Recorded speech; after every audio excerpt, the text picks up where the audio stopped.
President Trump just made Trey Gowdy the most powerful man on Capitol Hill. For 5 years, Trey Gowdy asked the Oval Office for the tools necessary to do his job properly, and for 5 years he was told no by the Obama administration. One of the most difficult parts of Trey Gowdy's job as congressional inquisitor is security clearance. When investigating people who held titles like Secretary of State and Special Aide to the President, or even President, Gowdy runs into the issue of security clearance all the time. It's a matter of national security has become a term Mr. Gowdy hears far too often. It is the single best excuse Hillary Clinton and her lawyers have been able to come up with when they don't have an actual answer to his questions. President Trump has just removed that blockade by executive order. Trey Gowdy has been given the highest security clearance possible. He could now sit in on presidential intel briefings if he felt he needed to. The first thing Gowdy did with his newfound ability to investigate is to reopen the Benghazi case. There was a 6-hour window that Clinton never answered for because she said she was in a meeting with the president and Joint Chiefs that were highly classified. Gowdy will begin his investigation by revisiting those discussions and finding out exactly why 4 men were left to die. Next, with his newfound freedom of information, he'll look into just how far Obama went when he sent weapons and cash to the Muslim Brotherhood after they took Egypt by force. Nothing about this wonderful new power is going to be good for Obama, Clinton, or any other Democrat that thinks they're above the law. Very good. Let me know what you think in the comments below. And again, thank you so much for watching.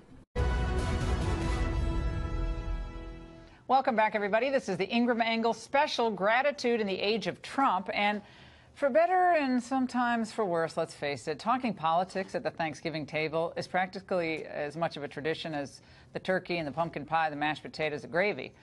But it's giving many of us some serious heartburn because according to a new poll from NPR and Marist, 58% of Americans say they are positively dreading the prospect of discussing politics during Thanksgiving.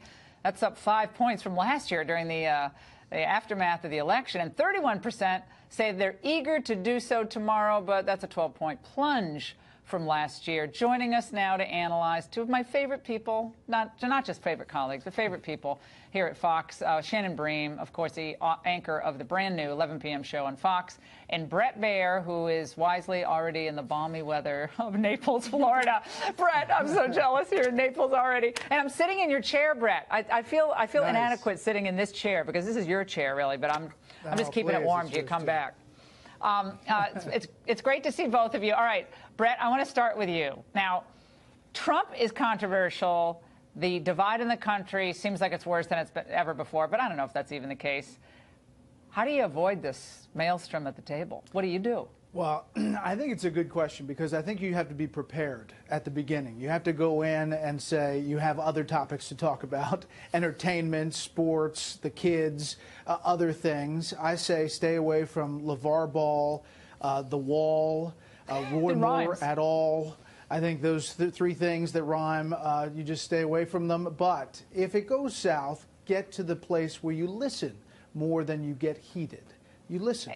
And then you react calmly. And maybe, Brett, when you're listening, you just chew, and you make sure you have a big mouthful of food, and you're just chewing and nodding. You know, it's like you have a lot of fights with family fights about other subjects. And Shannon, when sometimes husbands will say, "I'll just say yes, dear, yes, dear." They don't go back. They don't go back.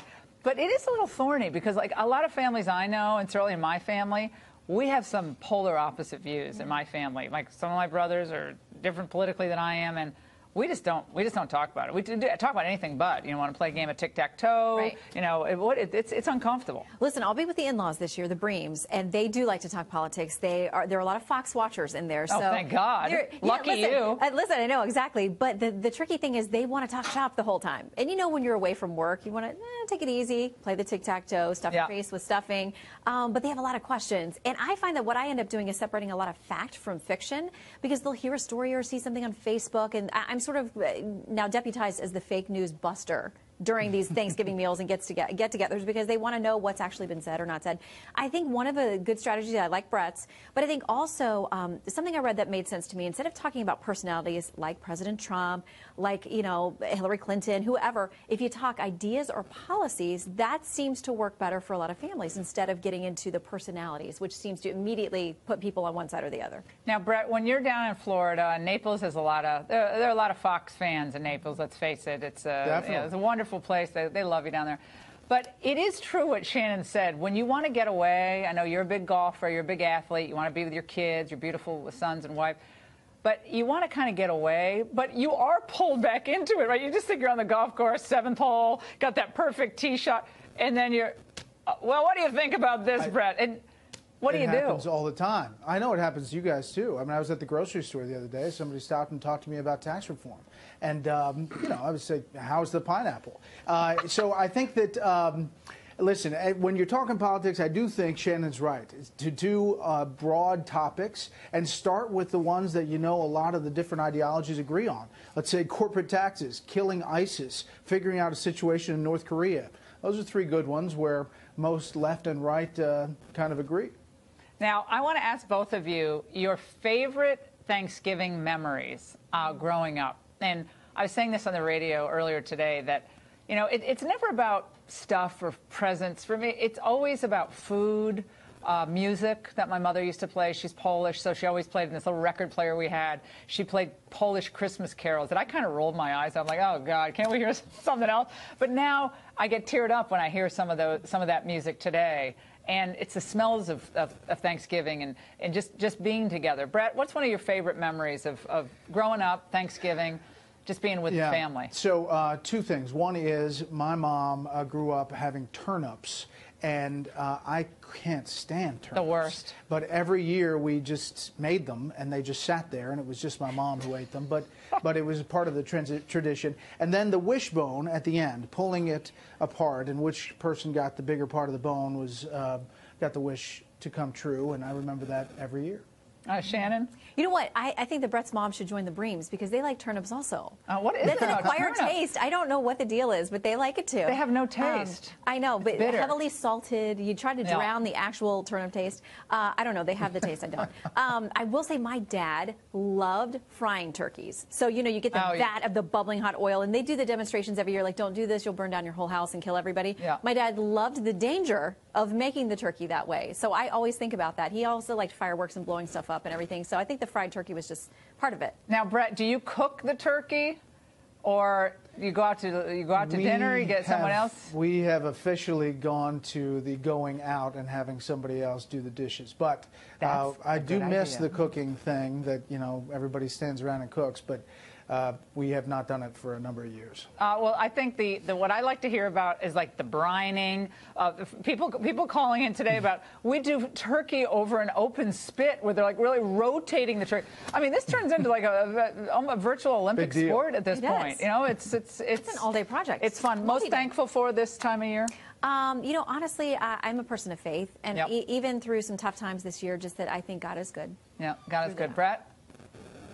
Yeah, I think health and the big guy upstairs looking down on us all, and no matter how bad you think things are going to be, we are all resilient, and we should be thankful for that. And ask for help. Ask for God's help. That's what I do every day. Lord knows I can't do it by myself. But I'm grateful for both of you. Thank you. Have a wonderful Thanksgiving with your families, and thanks for everything you do to keep the Fox viewers informed and sometimes entertained. Let's face it. We can